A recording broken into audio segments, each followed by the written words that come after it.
Welcome everyone to another episode of Retro Wrestling Reviews. Fredo Esparza here, and this week we look back at Mid-South Wrestling's April 29th, 1982 show. But before we get to the review, be sure to click that subscribe button. We'll have more wrestling show reviews as well as the Lucha World podcast and other content available on this channel. This episode of Mid-South Wrestling was taped on April 28th, 1982 at the Irish McNeil's Boys Club in Shreveport, Louisiana. Boyd Pierce was joined by Cowboy Bill Watts on commentary. Pierce told Watts that he had to tell him the rules of being at the commentary desk about not leaving the commentary area to get involved in any match. Watts mentioned Dusty Rhodes left the desk area 6 weeks ago after Bobroop baited him into getting into the ring. Watts told Pierce that he had no intention of leaving the desk. Watts then talked about Hacksaw Jim Duggan coming in to help General Skandor Akbar. They then send it out to Reeser Bowden, who is interviewing General Skandor Akbar and Hacksaw Jim Duggan. Akbar was still upset over Murdoch putting his hands on him last week. He then raved about Duggan's college football career. He said Duggan will do whatever he asks of him for $1,000. Bowden asked Akbar why he was bringing in another big, nasty man when he already had so many on his roster, but he said he didn't want to risk others when he found someone who would do the job for $1,000. Also, this is the start of with Hacksaw Jim Duggan joining Mid-South Wrestling. This is the start of Bill Watts referring to Duggan as Dugan and others referring to him as Duggan. Really back and forth between a variety of Mid-South announcers and wrestlers calling Hacksaw Jim Duggan's last name in a different way, either it being Dugan or Duggan. I think later on they just went with Duggan, but initially they kept going back and forth between the way that they said his name, very different. So that was always something very amusing about Mid-South during Duggan's early run in the promotion. The first match on the show was the Assassin beating Tony Torres after a headbutt and a grapevine for the pin on Torres. Before the match started, the Assassin asked Reeser Bowden for the mic and wanted Ladd to hear what he had to say. He wanted everyone to put themselves in his position, in which he turned his back on Ladd for a large sum of money and asked if they would have done the same as he did. Tony Torres ran up to the Assassin right as the bell rang and got a near pin with a roll-up. The Assassin got right back up and landed a knee into Torres' midsection, and then he just followed by beating Torres near the ropes. The Assassin dominated this short match and caught Torres with several headbutts, ending with him getting Torres with a grapevine for the pin. Second match had the Big Cat Ernie Ladd beating Larry Higgins after a big leg drop. This was a pretty short match with Ladd dominating the match by pummeling Higgins. He caught Higgins with a bear hug and drove him into the corner. Ladd hit Higgins with a headbutt that knocked him down. He followed that up with a big kick at Higgins and a leg drop for the pin. They then recapped and showed the finish of Bobroop beating Ted DiBiase for the North American heavyweight title match from a few weeks ago. That was then followed by Ted DiBiase beating Bobroop in a non-title match after DiBiase caught Roop with a power slam for the pin. Boyd Pierce mentioned that DiBiase would be the guest commentator for next week's show. Bobroop tried for a fireman's carry early on, but DiBiase blocked him. DiBiase then took Roop down and went to work on Roop's left arm. They spent a few minutes with DiBiase going after Roop's left arm and Roop trying to break away. Roop eventually got a knee into DiBiase's right leg and went for a step over toe hold, but DiBiase got hold of Roop's left arm again to escape. Roop fired a few punches at DiBiase in the corner and followed with a reverse neckbreaker on DiBiase. Roop went for DiBiase's right leg a few times, but DiBiase fought him off every time.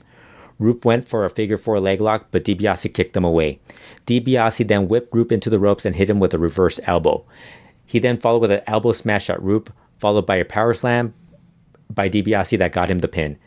The crowd cheered him loudly. This was a good match. After the match, Roop got up and DiBiase got hold of him and put him in a shoulder breaker, which was one of Roop's main holds at that time. Next match had Dick Murdoch beating Hacksaw Jim Duggan after Murdoch hit Duggan with a shovel and covered him for the pin. Duggan was accompanied by General Skandor Akbar. Hacksaw stomped on the mat as he was being introduced. Murdoch showed up wearing a military helmet, and he also was carrying a military bag like a gym bag. He placed all his military gear and placed it in the corner.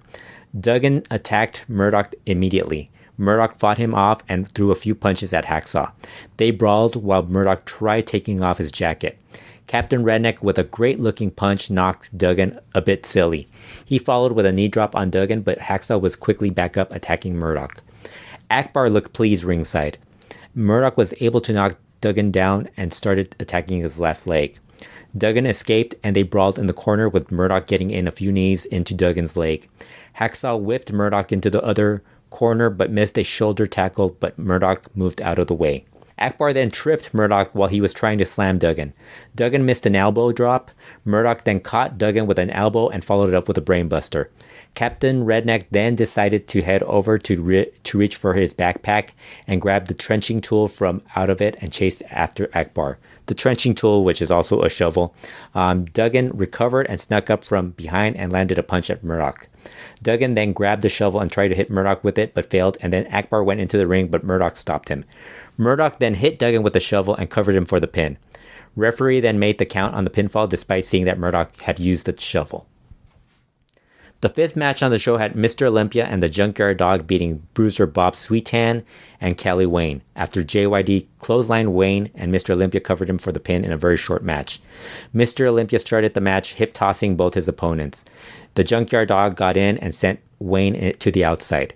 Sweetan then knocked JYD down, but JYD got back up and slammed him. He then tagged Mr. Olympia.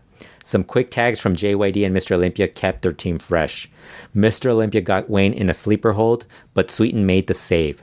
However, Mr. Olympia then caught Sweetan in a sleeper hold. Referee was distracted and Wayne tried to attack Mr. Olympia, but JYD stopped him with a clothesline, and that allowed Mr. Olympia to cover Wayne for the pin. The sixth match on the show was the one-man gang with General Skandor Akbar beating Kokoa Samoa after a big splash. This was a short match with gang dominating. Boyd Pierce mentioned that next week's show would have the one-man gang teaming with the Assassin against the Big Cat Ernie Ladd and Iron Mike Sharp. Kokoa Samoa used his quickness early in the match to strike at the one-man gang. That didn't work too well for Kokoa Samoa as the match continued as he got caught in a bear hug. One-man gang then caught Kokoa Samoa with a fist and slammed him, then ended it with a big splash. The last match on the show had the Grappler beating Buddy Landell after he reversed Landell's suplex attempt into a reverse neckbreaker for the pin. Another short match with Landell making a few comebacks against the Grappler. They worked the match faster as TV time was running out, and that eventually led to the Grappler getting the pin on Landell with the reverse neckbreaker. I thought this was a good episode, with the DiBiase versus Bobroop match being the best match on the show. Rest of the matches were kept pretty short, but were all mostly in that okay range, and they did a great job moving the show forward. They did a great job of debuting Hacksaw Jim Duggan in Mid-South as he got a pretty competitive match against one of the stars of the territory in Dick Murdoch. This basically made Duggan an instant threat in Mid-South. Also, I think the other entertaining thing of Duggan's debut was how everybody seemed to be pronouncing his last name differently. Either it was Watts calling him Duggan or others calling him Duggan. Constantly was back and forth with that. This was a fun show overall and worth checking out. That's it for this review. Be sure to subscribe to the Retro Wrestling YouTube channel, and we will be back again soon with more reviews.